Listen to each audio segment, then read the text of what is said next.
You look familiar. I couldn't place you. Hare Krishna, everyone. So we're going to have a little transcendental story time, reading from the Krishna book. This is our founder, Acharya Srila Prabhupada's rendering of the 10th canto of the Srimad Bhagavatam, which has all the pastimes of Lord Krishna. And those pastimes start off with his birth, his childhood pastimes in Vrindavan. He goes to Mathura, he goes to Dwarka. So you can all turn around and face me, and I'm going to read a chapter here. So we are doing chapter 18. This is called The Killing of the Demon Pralambasura. Does anyone know who Pralambasura is? No? So you're going to find out. Ready? Okay.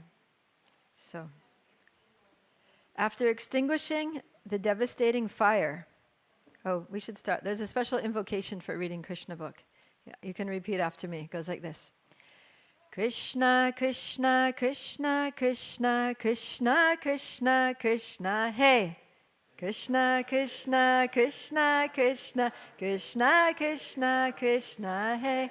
Krishna, Krishna, Krishna, Krishna, Krishna, Krishna, Rakshamam.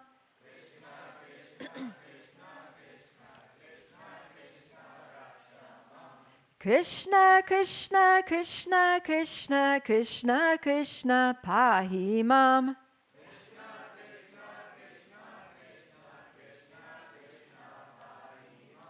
Rama, Raghava, Rama, Raghava, Rama, Raghava, Rakshamam.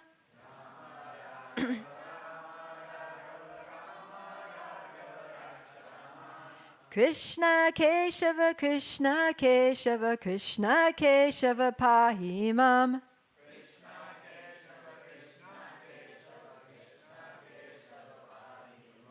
Very good. Thank you. So now we chanted the holy names. We got the blessings of Krishna, and we're going to hear a pastime about him. So, after extinguishing the devastating fire, that was the last pastime. He just extinguished a blazing forest fire. So after that, Krishna, surrounded by his relatives, friends, cows, calves, and bulls, and glorified by his friends singing, again entered Vrindavan, which is always full of cows. While Krishna and Balaram were enjoying life in Vrindavan, in the midst of the cowherd boys and girls, the season gradually changed to summer. The summer season in India is not very much welcomed. I think most of you have experienced the summer season in India, right? Why is it not very welcomed? It's too hot. It's like insanely hot in some areas, right? Not very much welcome because of the excessive heat. But in Vrindavan, everyone was pleased because summer there appeared just like spring. This was possible only because Lord Krishna and Balaram, who are the controllers even of Lord Brahma and Lord Shiva, were residing there. So as long as Krishna was living in Vrindavan, it was always pleasant. Summer wasn't too hot, winter wasn't too cold, it was always nice. In Vrindavan, there are many falls, waterfalls, which are always pouring water. And the sound is so sweet that it covers the sound of the crickets. And because water flows all over, the forest always looks very green and beautiful. So the waterfalls are always pouring down water, and the breezes are blowing through the waterfall and bringing the cool breezes throughout the atmosphere of Vrindavan.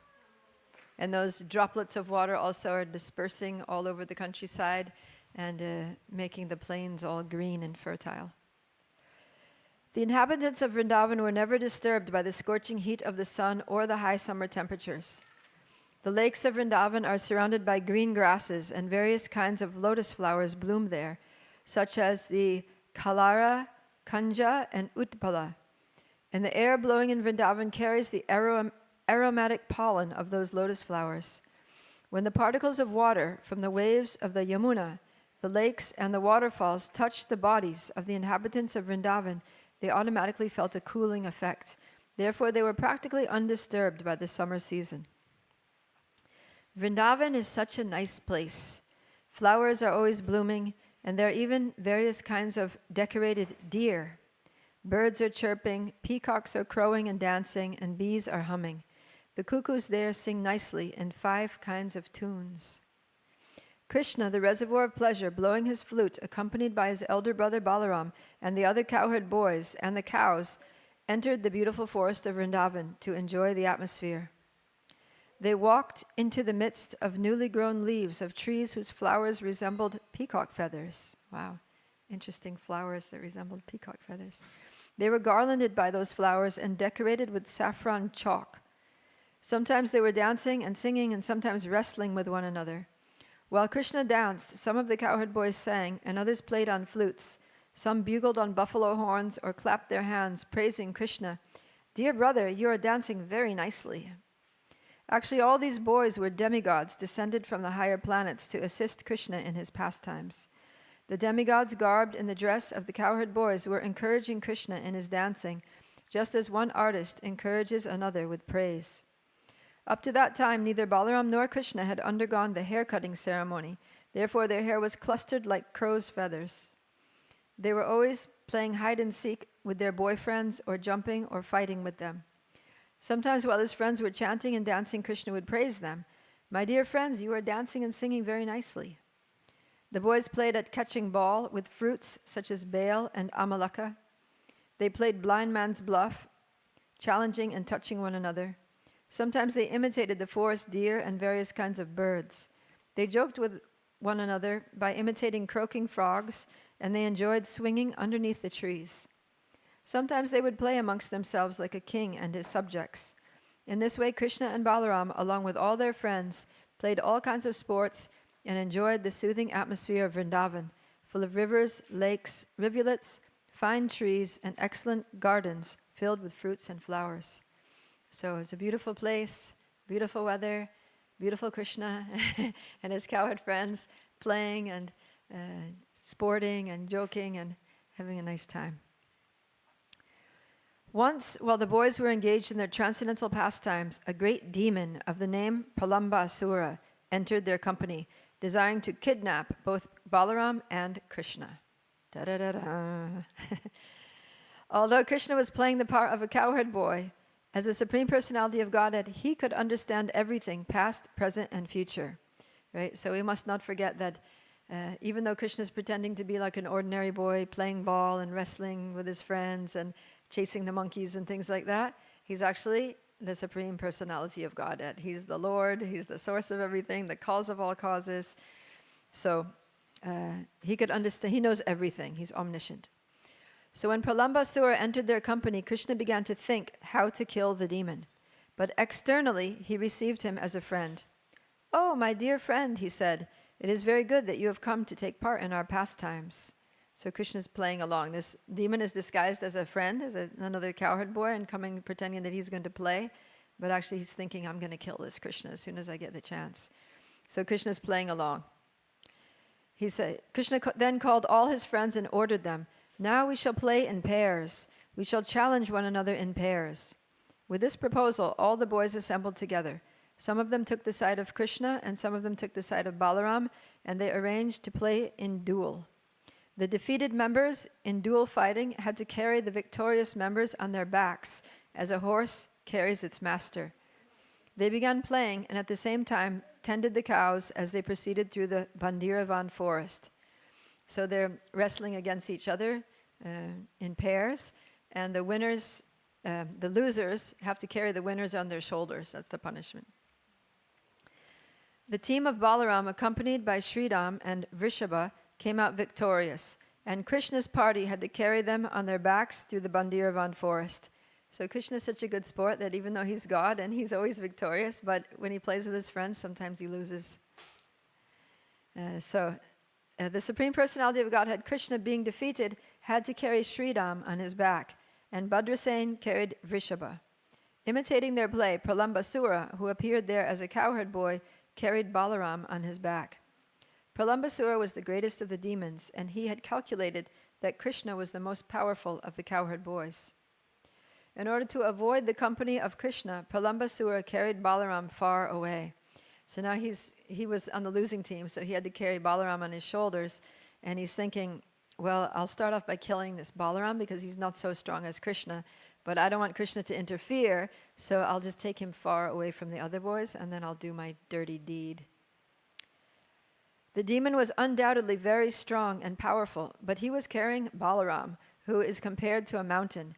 Therefore he began to feel the burden, and thus he assumed his real form. So Balaram is the first expansion of Krishna, and he's also Vishnu Tattva. He's of the same quality as Krishna. He's an incarnation of Krishna. He's also the Lord, right? So he's also extremely powerful, practically as powerful as Krishna, although Pralambasura, the demon, failed to calculate that, and he was thinking that he wasn't so strong. So what Balaram did was, he could also detect that this so-called cowherd boy was a demon, and he could understand what his intentions were, and so the demon's carrying him, and he starts making himself heavy. He's increasing his weight, right? That's one of the mystic siddhis, is that you can make yourself lighter than the lightest, you can float, and you can also make yourself very heavy. So Balaram is making himself very, very heavy. And so much so that the demon is getting weak, he's getting overwhelmed, and he can no longer, he's using all of his strength just to carry Balaram, and so he can't use any strength to maintain his disguised form. And so his real form as the demon is starting to emerge. When he appeared in his real feature, he was decorated with a golden helmet and earrings and looked just like a cloud with lightning carrying the moon. Balaram observed the demon's body expanding up to the limits of the clouds, his eyes dazzling like blazing fire, and his mouth flashing with sharpened teeth. So he was very big and fearful. At first, Balaram was surprised by the demon's appearance, and he began to wonder, how is it that all of a sudden this carrier has changed in every way? So he's pretending to be intrigued by this, but he's noticing that, okay, this was a little cowherd boy a minute ago, and now he's huge, this huge demoniac person. But with a clear mind, he could quickly understand that he was being carried away from his friends by a demon who intended to kill him. Immediately, he struck the head of the demon with his strong fist, just as the king of the heavenly planets strikes a mountain with his thunderbolt.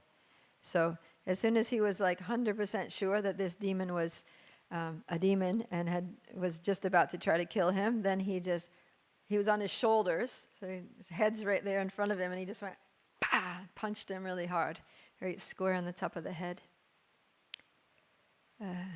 Stricken by the fist of Balaram, the demon fell down dead, just like a snake with a smashed head, and blood poured from his mouth. Ugh.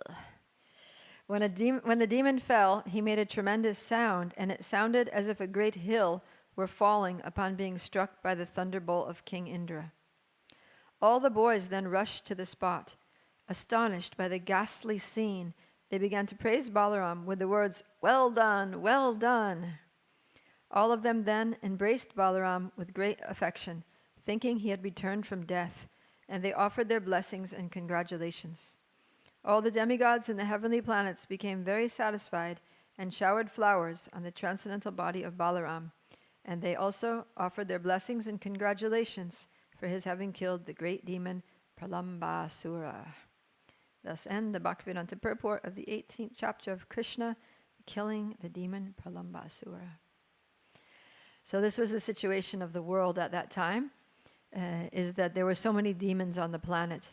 And that's the reason why Krishna appeared, right? He says that yada yada hi dharmasya glanir bhavati bharata, that whenever there's a decline of religion and a predominance of irreligion, then that time he comes, right? Paritranaya sadhunam vinashaya chaduskritam. He comes again and again to kill the demons when the demonic influence on the planet becomes too strong. So this was part of the mission of Krishna, and Balaram was assisting him in that mission of killing all these demons that were terrorizing the earth.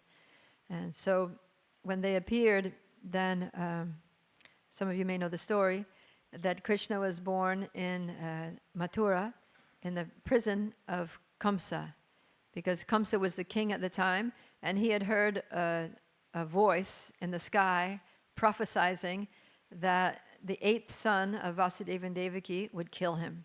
And that 8th son was Krishna.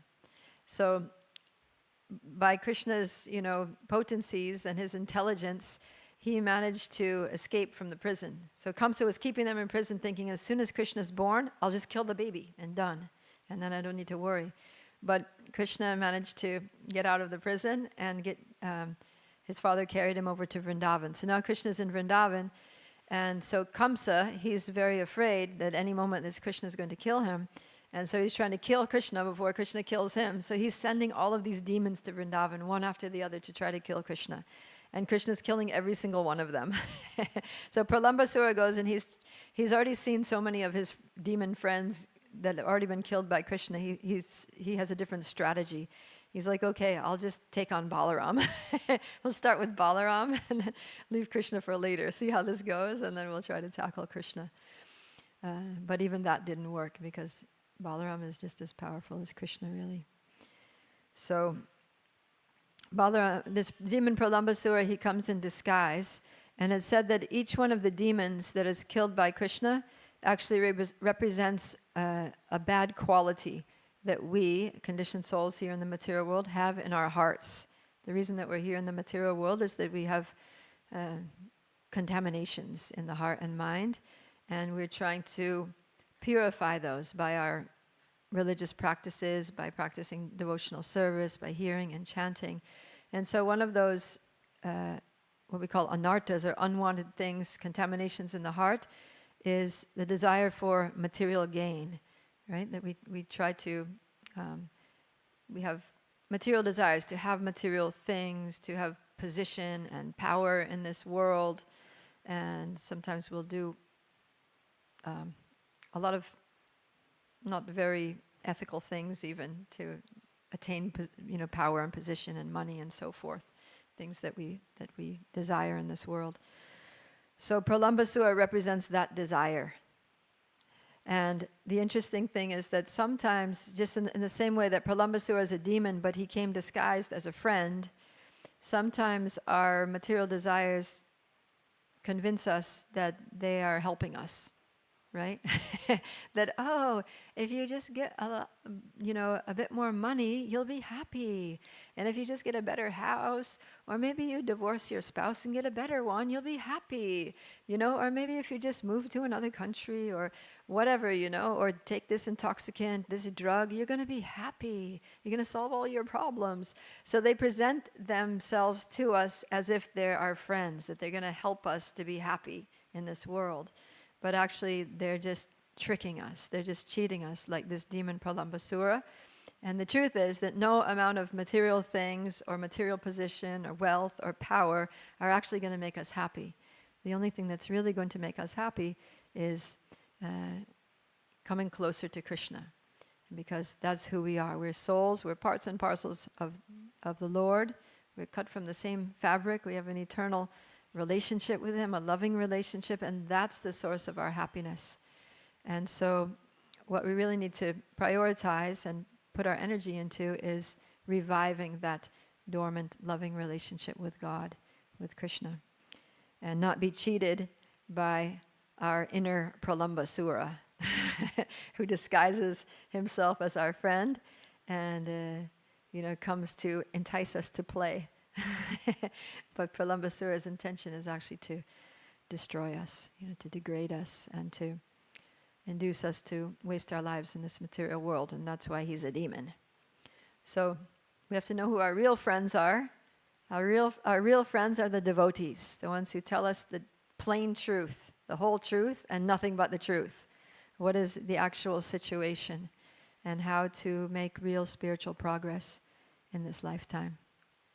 And it's said that by hearing these pastimes of Krishna, because each one of the demons that Krishna kills represents a bad quality, by hearing this pastime of Krishna killing the demon, it also begins to remove that quality. So there's a lot of benefit just in hearing these stories of Krishna.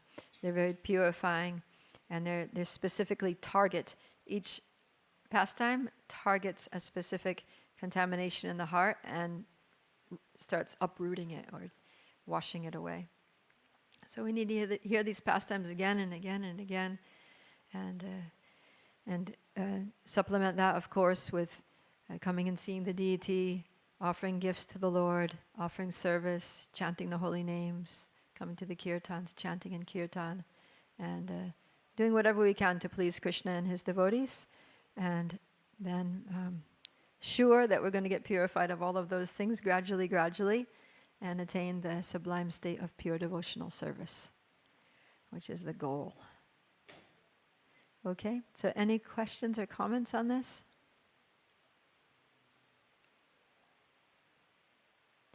We have a few minutes. I didn't pick it. They told me read this chapter, so yeah. I'm just visiting. I'm here for like a week. I actually live in the U.S.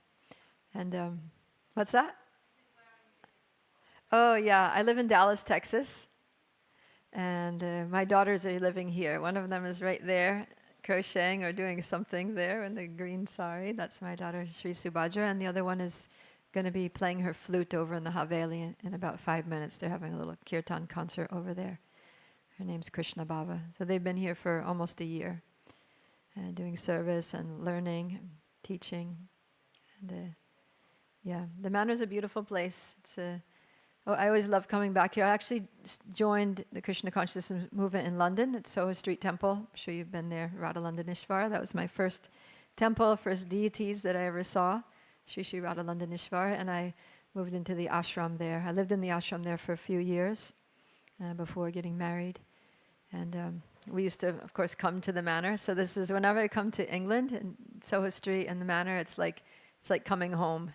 You know, it's like I joined in 1992, so 30 plus years ago. And when I come back here, there's a lot of memories, a lot of really sweet memories of those early days, when I was also just learning how to chant and learning about Krishna and trying to do service and messing up and learning more. So this is always a very special place for me.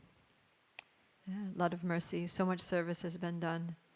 It's also amazing to come back after so many years and see the same devotees, some of the same faces that were here before I even joined are still here, still serving, still chanting, just so fixed up, like the pillars of this community. Yes?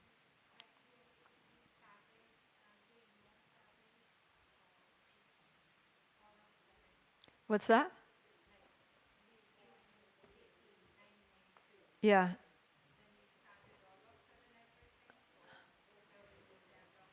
I just dove in the deep end. I literally just moved into the ashram on the first day that I came to the temple. It was kind of extreme. I don't even think they allow people to do that anymore. I think you have to be at least up to a certain standard. But in those days, they were very merciful, and they could see that I was sincere. And they invited me to just stay and see what it's all about and learn and see how you like it. And I loved it. I was like, this is the best life ever. Yeah, this is it. So, it's really good. Anything else? Yeah.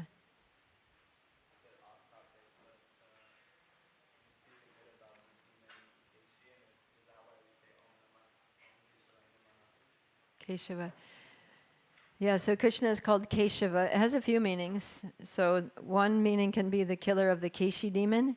Keshi was a horse, another one of those demons sent by Kamsa that stormed into Vrindavan and, made a big scene.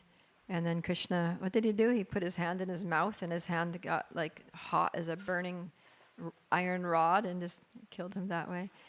Another meaning of Keshava is... it also means one who has beautiful hair or curly hair. So Krishna has very beautiful hair. Even we're going to sing Damodarastika soon. It talks about Krishna's hair, how it's so beautiful. It's wavy. It's very, very black and dark and soft. And we heard about his hair too, right? How he was still quite young and he hadn't had his first haircut, so his hair was long and it was like crow's feathers.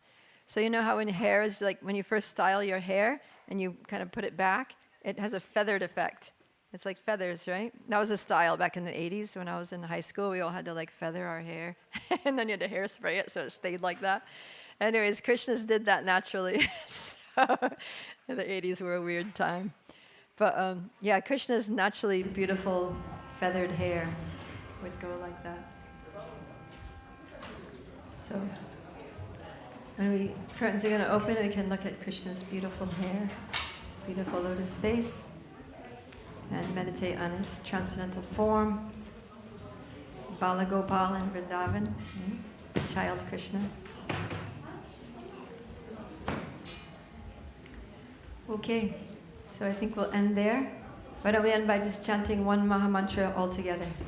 Hare Krishna, Krishna Krishna, Hare Hare, Hare Rama, Rama Rama, Hare Hare. Krishna Book ki jai, Srila Prabhupada ki jai.